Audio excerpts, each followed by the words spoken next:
I'm Zane, and this is Rocket Nerf Cannon. To make this build, you'll need a 2-inch end cap, 2-inch by 2-foot piece of pipe, 180-degree U-turn, 2 thread reducers, 3/4 inch MIP to garden hose end, garden hose shutoff, 3/4 inch to MIP adapter, 3/4 inch to 1/2 inch reducer, 1/2 inch by 2-foot pipe. So guys, there's a special piece that needs to be inserted. This is like a bike pump, so you attach a bike pump. Sorry, you attach a bike pump and then air comes out this way. So you need a hole that will your cap that will fit it. You need a hole in your cap that will fit it, and then you put on the rubber washer. Metal. Let me make sure I got the lip in there. My dad told us how to do this. And then that. Then you put the bolts on. Let me get my trusty wrench over here. My nice trusty wrench. This is what gives you all your air. Need some help? No, I think I just got it. There we go. Once that's in, and then you can pump through here and it'll come out there. Nice. The first step is to bond both of these pipes together. We'll be using PVC glue. As you can see, I'm displaying it off right now, just showing you what brand we're using. You'll have to spread on the inside and then the outside to give this a good bond. This will take a little time as it can be slightly time consuming, and you want to get a good spread to make sure your pipes are well fitted together. You do not want the air leaking when you are using it. My brother will now be doing the outside of the pipe.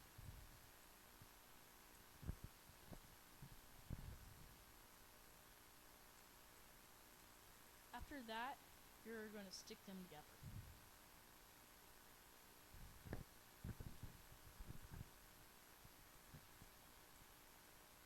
Also, a quick tip, when you're sticking it in, you also want to give it a little twist to help the glue bond well. This will give you a better seal. And it's doing pretty good, guys.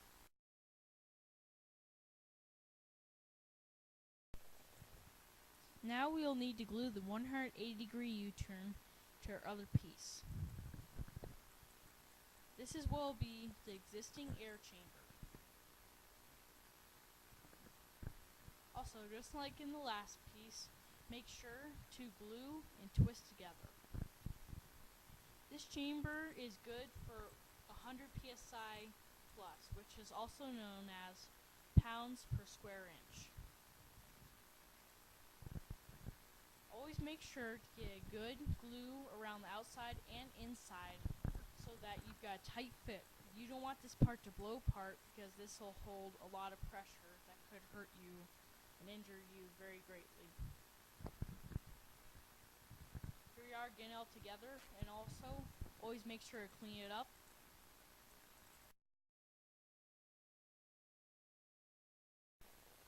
You'll now need to add the first of 2 reducers onto the 180-degree U-turn. So as you saw there, Zane accidentally dripped a little glue onto the concrete, which is fine, although it does leave a tiny little stain, so be careful of that. And now I'm gluing the adapter part. So now we'll push them together. Make sure to push them in farther than I did, because I didn't push it in far enough, but I couldn't get to going farther because it's kind of tough to get in. So if you have a parent around, make sure to push it in far enough. Okay, so just saw me cleaning up a little bit of the drift there, and cleaning up is always important. Now we are going to be using some of this tape here for the threads, and are making a smaller adapter. It's just kind of easy. So you just thread it around you thread the tape in the direction of the thread. And you want to get a thorough amount on there to make sure you get a really tight seal, which is always important for anything. As you can see, I'm just finishing up now, and we'll be putting it on in just a second. So now I'm adding it to the adapter that is on the 180 degree U-turn. Now it'll be a little tough to twist on, so you want to twist on as far as you can for a tight seal possible.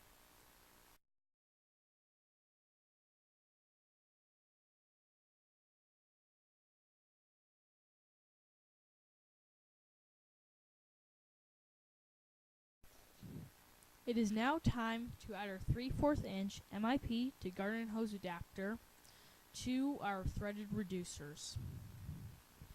As you see, we are taping it to get a tighter seal. As always, this is good for the system. This piece will hook up to the pressure release valve, which will show the pressure releasing into what will be the barrel. And the rest will be the pressure chamber, where the pressure is held to shoot out the object that we're going for. Also, always remember to tighten all the pieces tightly when doing this project, to also make sure that you get no leaks. As you see, it's kind of a pain on this piece because it's so small, so it took a little while to do some of the threaded tape stuff on it that was needed to make it airtight. So you now have it, and you often want to smooth it out a little bit so it kind of follows the ridges on where the thread stuff is. As you see, we are adding that adapter to the hose thing, so that'll be the pressure release. That's where it is, and we'll add that to the other things. So I am now trying to tighten it, and it's kind of difficult, but it worked out really well. So here we are, adding it to these threaded reducers,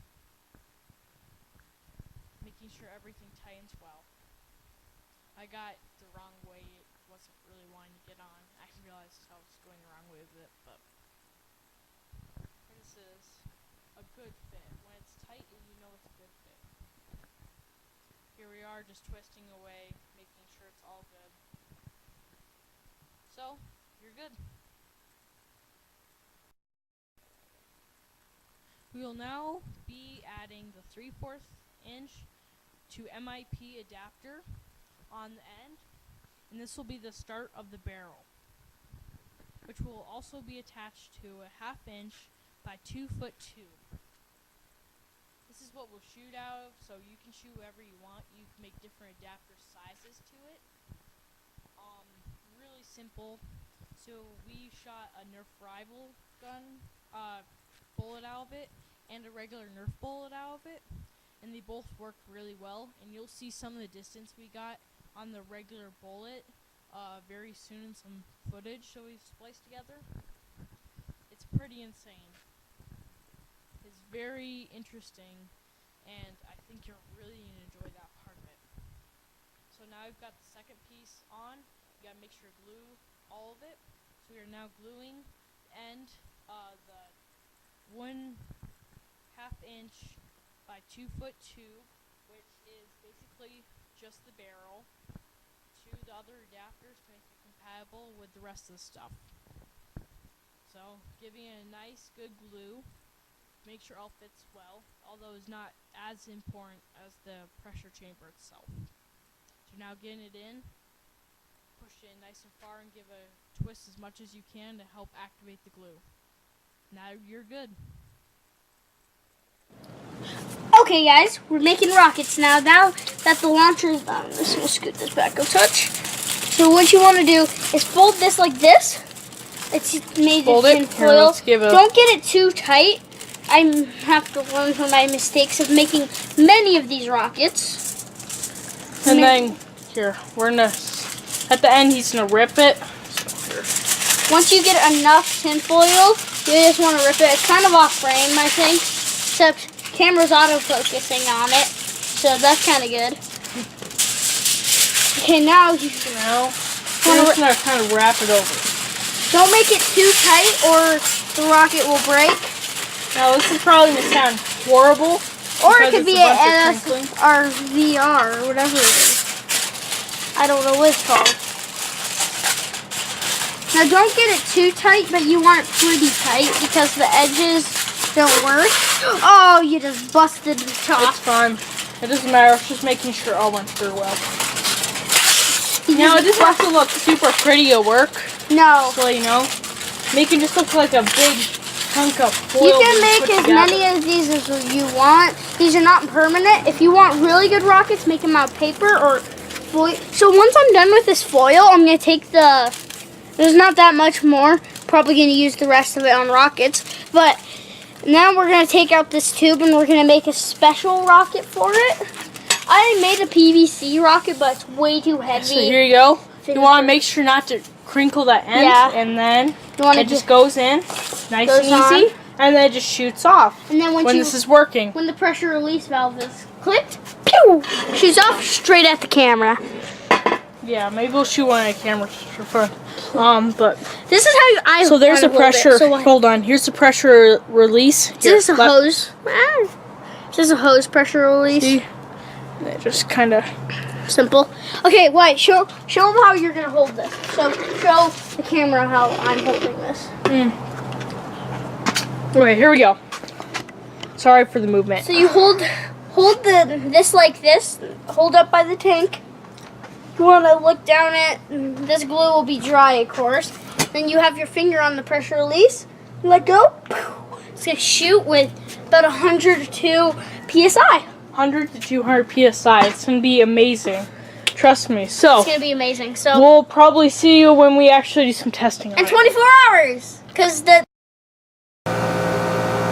Okay, so this is 24 hours later, where we have the pump with 100 psi in it currently, and we are shooting Nerf darts out of it. One Nerf dart fits perfectly in there. Okay, now let me go down a ways.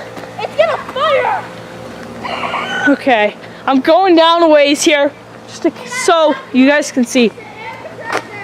So we've got an air compressor on right now because we've used a lot. We've been testing and doing some stuff for the video.